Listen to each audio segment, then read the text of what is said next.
Les amis, bonjour, on se retrouve pour cette 6e vidéo de économiser et partager et on va voir aujourd'hui un produit First or Figure, comme je vous l'avais annoncé dans les vidéos précédentes, une marque qu'on voit ensemble très rarement parce que comme vous le savez, je n'accueille pas de produits de jeux dans ma collection, elle est orientée 100% cinéma et je remercie du coup Vincent qui fait partie de la communauté de Virtual Devil, un grand merci à lui parce que c'est du coup grâce à lui qu'on va voir aujourd'hui des produits de cette marque. Alors First or Figure, c'est vrai que c'est pas spécialement une marque qui m'a capté quand elle a été créée, parce que sans être systématiquement fan des dernières technologies, de l'abondance de silicone ou de light up, je trouve que c'est une marque qui est un petit peu comme à l'instar de PCS, un petit peu old school, et c'est vrai que de prime abord c'est une marque c'est un traitement que je trouve un peu dépassé entre guillemets. Alors je cherche pas à être péjoratif parce que franchement cette statue elle est très punchy, elle est vive, elle est colorée, elle est vraiment très sympathique et surtout elle reprend à merveille le personnage de Nintendo qui est Kirby avec le traitement de couleurs et le socle pour la mise en scène qu'ils ont choisi. Mais mais c'est vrai que dans un premier temps, jusqu'il y a encore pas longtemps, on voyait exclusivement du coup les produits de ma collection ou je vous partageais de temps en temps ceux d'amis. Et c'est vrai que ce nouveau système, il nous permet du coup d'ouvrir un petit peu plus les horizons. J'espère qu'on va pouvoir du coup voir ensemble plus de statues de manga, mais aussi des statues de jeux vidéo, parce que encore une fois, à la boutique on en fait très peu, à la boutique d'Avignon. D'ailleurs on y est aujourd'hui, si vous vous demandez quel est le nouveau cadre, on est là pour les prochaines vidéos sur la boutique d'Avignon qui est située du coup, je vous le rappelle, au 20 rue de la Bonnetterie, en plein centre-ville. Si vous voulez venir admirer tous ces petits joujoux, ils sont là. Voilà, alors pour revenir à First or Figure, c'est vrai qu'ils se sont orientés, ils font un petit peu de cinéma ou d'animé, mais ils se sont orientés, je pense à 80-85% sur des licences de jeux vidéo. Et là où je trouve que ça marche très bien avec des personnages qui se veulent un peu cartoon, comme justement l'univers de Sega ou l'univers de Nintendo, je trouve que ça va matcher par contre un petit peu moins avec des personnages qui se veulent plus réalistes. On verra peut-être ensemble prochainement le Castlevania par exemple, ou je pense en tête d'affiche au Snake de Metal Gear Solid, qui ont besoin de traitements réalistes et qui ont besoin du coup à mon sens d'un petit peu plus de technicité. En revanche pour ce Kirby, ça va être assez simple en fait, on va en faire le tour assez rapidement. Ensuite on va le zoomer et je vous présenterai aussi en deuxième partie une statue qui est exposée à la boutique, la statue de Sonic, de Sonic Génération plus particulièrement, puisqu'elle est vraiment dans le même thème. On va voir du coup les deux ensemble aujourd'hui. Alors ce Kirby il n'a pas de défaut majeur, la seule critique que j'aurais à émettre, mais c'est en même temps une qualité parce que du coup ça en fait un produit maîtrisé et à un coût qui est quand même relativement correct, puisque je crois que Vincent l'a payé 350 € et qu'en prix public on est aux alentours de 450-500 € si je me souviens bien. C'est qu'il est simple. Simple, je trouve que c'est moi ce qui personnellement, et encore une fois c'est mon avis, ne m'attire pas spécialement. C'est pas une critique, c'est pas quelque chose qui me rebute, mais c'est quelque chose qui ne m'attire pas en particulier, quoi. Alors le personnage de Kirby, il est en termes de proportion quasi nickel. En termes de paint, encore une fois, c'est quasiment un immense chewing-gum rose, donc vous me direz c'est assez simple, mais il y a encore une fois pas de faute ou de mauvais traitement de peinture, ça reste quand même très propre. On a une partie qui est semi-translucide du coup avec l'étoile et le début de l'arc-en-ciel, et après on a ce nuage, cette espèce de gros amas de guimauve avec un socle qui est vraiment très pastel, presque girly pour le coup, mais qui reprend je trouve à merveille du coup le code stylistique qu'on va retrouver dans tous les jeux Kirby. En prenant une photo avec un petit décor, on se croirait directement plongé dans Dreamland, et je trouve que c'est fidèle. Franchement, c'est fidèle. C'est pour ceux qui sont fans de la licence, c'est vrai que First or Figure a vraiment l'avantage de proposer un personnage iconique entre guillemets de plein de licences de jeux vidéo connus. Ils vont aborder du Crash Bandicoot, ils vont aborder du Kirby, ils vont aborder comme on l'a vu Castlevania et Metal Gear, bien évidemment Zelda avec énormément de produits différents. Et voilà, et c'est vrai que bon, les personnages de Nintendo, du Mario bien évidemment aussi, les personnages de Nintendo ou des grosses licences Sega, jusqu'à présent, ils se cantonnaient voilà, à des petites figurines articulées de l'époque ou à du PVC, et c'est vraiment un plaisir pour les fans d'avoir des produits comme ça, et comme je le disais il y a quelques minutes, en plus avec un prix qui est quand même relativement contenu.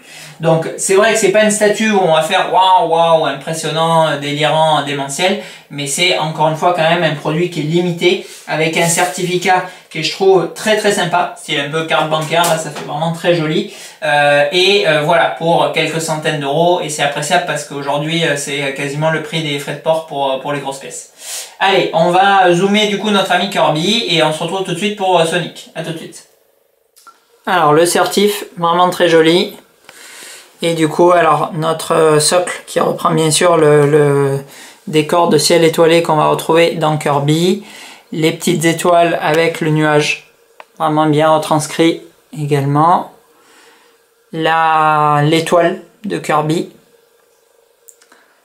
Et le personnage en lui-même, où on voit qu'en termes de paint, ben c'est ma foi relativement propre. Donc pas de prouesse technique sur cette pièce, mais pas de gros défauts majeurs non plus.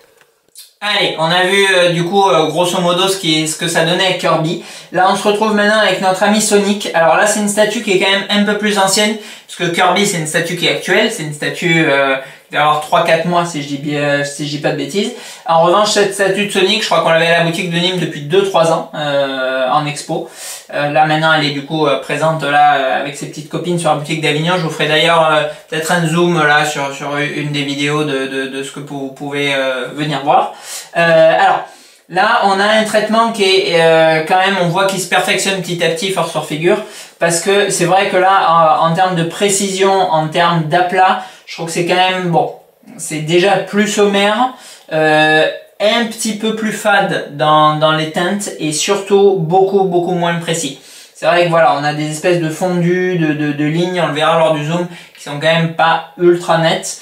Et pour le coup, bon, le Kirby, alors, il est peut-être plus simple, vous me direz, mais oui et non, parce qu'en fait, bon, voilà, les personnages Nintendo ou Sega, ils sont de toute façon toujours constitués de couleurs qui se chevauchent pas. Il n'y a pas spécialement de medley, de système de résine translucide ou autre. Donc bon, il me paraît pas spécialement techniquement plus compliqué à réaliser que le Kirby, et pour autant il est quand même moins réussi. Franchement, je préfère clairement le Kirby. Alors, cette statue, elle est issue de Sonic Génération. On va retrouver le même système du coup, un peu de carte bancaire là pour l'authenticité, c'est assez chouette. Et elle va reprendre bien évidemment, comme si vous allez jouer au jeu, d'ailleurs c'est un jeu qui est fantastique, qui est présent sur 360 et sur PlayStation 3, qui est d'ailleurs rétrocompatible pour ceux qui ont la One ou la Series, et qui va avoir en fait l'avantage de proposer chaque niveau de jeu en 2D avec le Sonic de 1990 ou en 3D avec le Sonic des années 2000-2005 issu de la Dreamcast. Et déjà, donc on retrouve du coup ces deux designs avec 15 ans d'écart, entre 10 et 15 ans. Donc ça c'est assez sympa du coup sur cette statue de retrouver cette espèce de dualité et ces deux looks iconiques de Sonic. Parce que je pense que les deux consoles qui ont le plus marqué Sega, ça va être bien sûr la Mega Drive et la Dreamcast. C'est d'ailleurs pour moi les meilleurs jeux Sonic.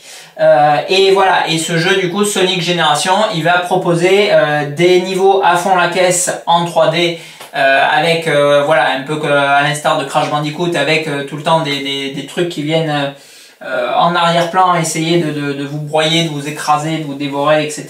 Ou alors les fameux niveaux qu'on a tous connus, je pense, dans notre enfance, sur la Mega Drive en 2D, où là il va falloir faire du coup des loopings, mais tout en panorama 2D. Voilà. Et du coup, cette statue, elle reprend un petit peu ça. Ils ont choisi de mettre du coup les deux skates qu'on retrouve aussi assez souvent dans le jeu. Bon, elle est en termes de pose, de dynamisme et d'authenticité par rapport au jeu dont c'est issu, je trouve que c'est vraiment pas mal. Par contre, c'est vraiment au niveau du paint que je trouve que ça souffre un petit peu. Donc je vais vous la zoomer et puis après on conclura avec les deux statues first sur figure. Et on va se zoomer du coup maintenant le Sonic. Alors là, bon, on va voir que du coup en termes de peinture, je vous laisse regarder un petit peu sous tous les angles. Mais ça fait quand même d'une part bon, beaucoup plus vieillot et old school en termes de technicité. Et surtout beaucoup moins propre. Alors on retrouve bien bon, les couleurs, les thèmes de Chemical Range, je crois que c'est le nom de l'usine dans Sonic. Mais bon, voilà, en termes voilà, d'accélération de flamme, c'est pas fou non plus. Il y a vraiment le chara-design des persos qui est lui assez fidèle et assez bien sculpté. Mais je trouve vraiment que ça souffre au niveau de la peinture, quoi. Voilà, donc on a vu nos deux First War Figure. Ben franchement, c'est assez sympa. Bon là, il n'y a vraiment pas photo. Pour le coup, j'ai les deux côte à côte. Je regarde maintenant. C'est First War Figure, il s'améliore quand même grandement dans la réalisation. Et c'est vrai que j'avais une mauvaise image en tête parce que je voyais cette statue tous les jours à la boutique de Nîmes. Cette statue Sonic qui est quand même vraiment pas folle au niveau du paint. Alors que notre ami Kirby, franchement, il pète bien. Il est bien coloré. Il est bien rose, on dirait un énorme nuage de chantilly là, c'est assez joli. Donc voilà, donc alors peut-être que j'espère qu'on pourra en voir d'autres ensemble, parce que First War Figure ils ont toujours du choix. Je crois que d'ailleurs là si ça intéresse quelqu'un, en ce moment ils ont du Banjo-Kazooie, ils ont qu'est-ce qu'ils ont? Ils ont du Metroid, je crois qu'il y a un dragon de Metroid, ils vont aborder du Yu-Gi-Oh! Il me semble que j'ai vu une statue qui arrivait, enfin il y a plusieurs modèles dispo. Je ferai peut-être d'ailleurs prochainement là je fais un petit post ou quoi pour vous remettre ce qui est dispo. Si ça intéresse certaines personnes pour les récupérer à prix avantageux comme d'habitude, ça nous permettra du coup d'en découvrir d'autres ensemble.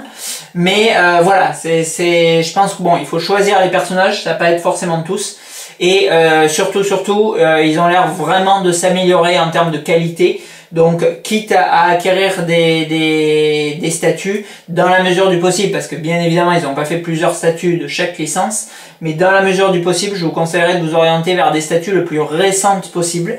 C'est pas systématiquement le cas chez toutes les marques, mais chez First War Figure, on sent vraiment là, enfin sur ces deux statues là, c'est vraiment flagrant. On sent une évolution et du coup bon, pas forcément une très grosse augmentation des prix. Donc je vous inciterai vraiment à prendre des statues le plus récentes possible. Allez, on se retrouve du coup dans les prochaines vidéos, toujours à la boutique d'Avignon, pour découvrir d'autres statues présentes ici. À bientôt.